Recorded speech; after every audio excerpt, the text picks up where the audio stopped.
Hi, this is Donna. Welcome to DD Paper Crafts. In today's video, we're going to be making this cube, which opens like so, and inside we have two pull-out drawers, which can be removed like so. The box was inspired by a box which I saw on Pinterest, and you can actually buy dies to make this concept. They are by Tonic. I don't have the dies, and in fact what you can do is make 4 of these and add the 4 cubes together, and then each side will have a separate door that opens up. I'm not sure what size the Tonic box is. This box is 3.5 inches square. So let me show you how I put a box this size together. We'll start by making the case for the shelf and the drawers, and you'll need one piece which is 7 by 4.5. Along the 7-inch side, score at 3.5. And along the 4.5-inch side, score at half and 4. For the remaining 2 sides of the case, you'll need a piece which is 7.5 by 4.5. Along the 7.5-inch side, score at 3.5 and 7. And along the 4.5-inch side, score at half and 4. And in addition, for the case, you'll need 3 pieces which are 3.5 squared. We'll take the piece which has just got the score lines along the top and the bottom, doesn't have an additional 1/2 inch glue tab, and we're going to fold and burnish along the score lines. Take your scissors, cut up the verticals which are at the 3.5 inch mark to split this 2 long tabs, and to the right, on the right hand side tab, we're going to just cut a wedge from the ends. Rotate the piece, again cut up the 3.5 inch score line to the horizontal, and on the left hand piece, so opposite, we're going to create another glue tab. We then want to carefully cut along the score line to remove this 1/2 inch and this 1/2 inch section. You could of course use your trimmer if you think you might get a straighter edge. So this section here without the glue tabs is going to be the door of the piece. We'll next take the remaining side pieces, once again fold and burnish along all of the score lines. Again, we're going to cut up the 3.5 inch score line up to the horizontal to split those, and we're going to remove this bottom right hand corner. Rotate, remove the bottom left hand corner, and cut up the score line to the horizontal. We're then going to take a wedge from each of these tabs to create our glue tabs. So these are our 2 side pieces. I'm going to lay my door piece over like so, flip over the second piece, and now put glue onto this glue tab and join up to create one long strip. So I'm actually going to flip those over. I'm going to sit that on top, line up the top and bottom score lines, make sure that sits in line. Burnish that down. Now we're going to take one of our 3.5 inch square pieces. I'm going to sit the door at the back, add glue to the top of these glue tabs, and adhere the first base piece into place.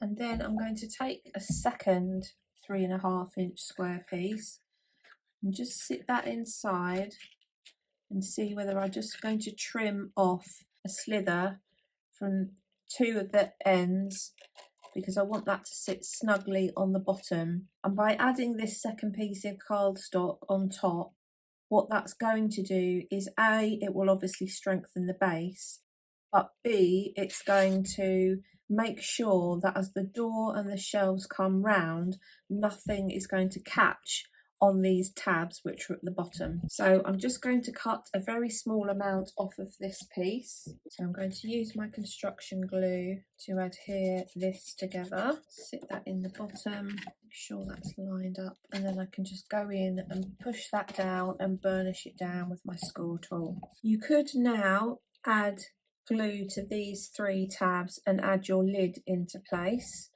I'm going to add the lid after I've finished creating the shells for the doors, just so until I finish the doors and add my ribbon opening, it's just going to mean I can get the door open and closed easily to check the fit. We're now going to make the shelves, and you'll make 2 sets of shells which we'll then add together.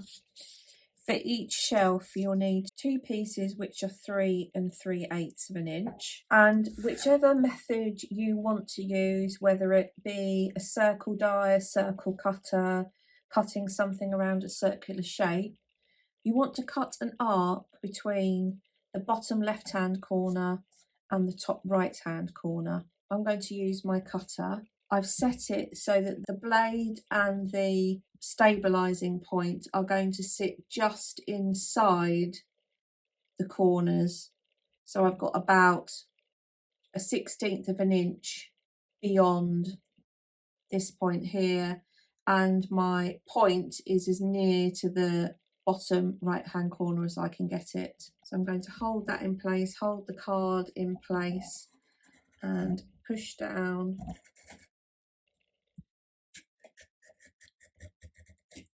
to the other side. I've got a little bit where that's caught. I can see where my point was, so I'm just going to go back in and go through that again, and then I'm going to do exactly the same thing with the second piece of cardstock. You could of course use this as a template for your second piece, and then I'm just going to line these up and make sure they're the same size, which they are. So we now want to create the side sections to join these together, and I'm just going to double check the length of the sides. So that is 3 3/8 of an inch. For the band to join the 2 pieces together, I have a piece which is 6 3/4 by 2 5/8. Along the 6 3/4 inch side, score at 3 3/8. Rotate, and along the 2 5/8 inch side, score at half. Rotate 180 degrees and score at half. Fold and burnish. Take your scissors. We're going to cut up the 3.5 inch score line up to the start of the 1/2 inch glue tab on both sides, like so, and then take a wedge from the ends of these glue tabs. This is how the shelves will look once they're stuck together. Before you adhere your quarter segment onto your outside segment, I'm only making one of these, so I'm going to slot this into the video now. I'm happy with the top look of this because the top edge is covering the glue tabs. What you might want to do is on the bottom of one of the segments is add the base piece, your second quarter circle, on top of the glue tabs so that it sits inside and it's flush, rather than as I have it with the glue tabs on top. And the same for the bottom of the second shelf. You might want to have your quarter circle so that it sits on top of the glue tabs. I'm hoping that this isn't going to interfere with the trays at all when I put the trays in. If it does, what I will do is I will cut another quarter circle which will then sit on top. But so just be aware of that as you start your gluing your shelf pieces together now. Sit your piece up, add glue to the top glue tabs. You'll take one of your quarter circles and start by lining up the central point, because you can always trim the length of these once the circles are in place if you need to. But get your centre points lined up first. Same on this side, and get that sitting nice and square. Flip that over and burnish. Repeat on the other side. Sit this one, start from the corner and work towards the outer edges. Now I can see that I've got some overhang here and the same on this side. I'm going to take my smaller scissors and cut down the overhang to the score line. So I'm just going to snip that on both sides. So I'm going to cut up to the score line in line with the semicircle, and then take my longer scissors and just cut straight across. So that is now where it needs to be. So if you do that, follow that process twice, you'll end up with 2 shelves. Add glue to the sides of one shelf, and you want to get the front edges of the shelves lined up, and you should find that your back edges line up.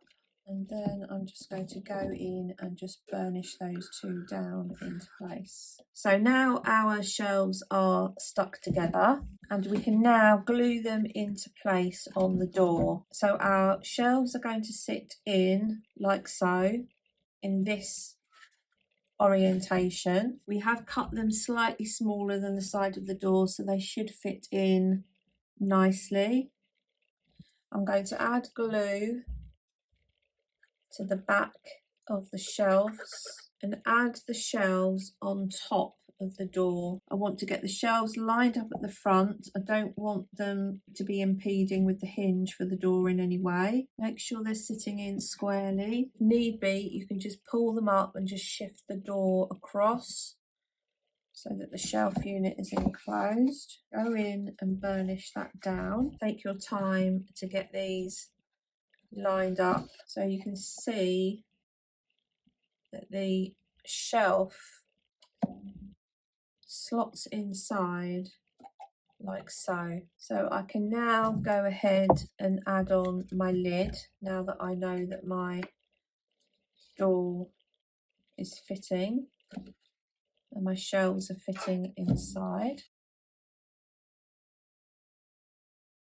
Now I can flip the door completely out of the way, turn the box upside down and go in and burnish that down. And now I'm just going to set that aside and just let that dry completely. We're now going to make the drawers, and again you'll do this twice. For each drawer you'll need one piece which is 3 1/4 inches square and a strip which is 2 inches by 7 1/2 inches, and we'll also need another strip which is 2 inches wide. I've cut mine to 6 inches, but at the moment I'm not actually quite sure how wide I need this to be, and I'll show you why in a moment. Along the 2-inch side, score at half, and along the 7 1/2 inch side, score at half, 3 3/4 and 7. Take your square. Again, we're going to cut an arc between the bottom left hand corner and the top right hand corner. I've got my cutter, and just take your box and just sit your segment inside and make sure that it sits inside the slot for the tray, because now is your opportunity to make that smaller and, if necessary, reduce the size of the joining piece. Take your scored strip, fold and burnish along the score lines. Remove the bottom left and right hand squares. Cut up the score line in the 1/2 inch glue tab to split this into 2, and then take a wedge from all of the glue tabs. This strip here is going to go around the straight edges of our drawer, and you might be happy to have the tabs underneath, if you're planning on adding some DSP into the insides of the drawers, you might want to have your tabs on the inside so these will be covered. So that's your preference. I'm going to have mine on the bottom. We now want to create the front edge for the drawer. I'm going to take my drawer piece, line it in up against the top left hand edge of my scoreboard, and I'm going to roll it across the top until I get to the other end of the curve. And this stops at 5 1/8 of an inch. I've got a piece of cardstock which is 2 inches by 5 1/8 of an inch, and I've scored along the 2-inch side at 1/2 inch. Fold and burnish along the score line. I'm going to add a curve into the strip, and then I'm going to cut a series of teeth into the 1/2 inch glue tab. Before I add my piece into place, I'm just going to add a little finger notch into the front. Take your strip, add glue to whichever side of the glue tab you're going to, whether you're going to have your circle added to the top or to the bottom of the glue tabs. Add one side into place. Get that lined right up the edge. Make sure it sits in nice and straight. Pull the other side round. Go in from the top and burnish. Then I can take my curved piece. I'm going to add glue onto either end to the side glue tabs, and then adhere this into place. And I'm going to add glue to the teeth and adhere those into place one by one.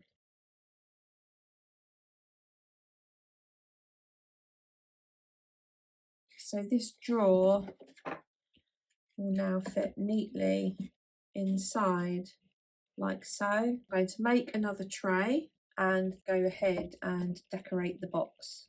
Here's the decorated box. As you can see, I've covered all the sides and the top.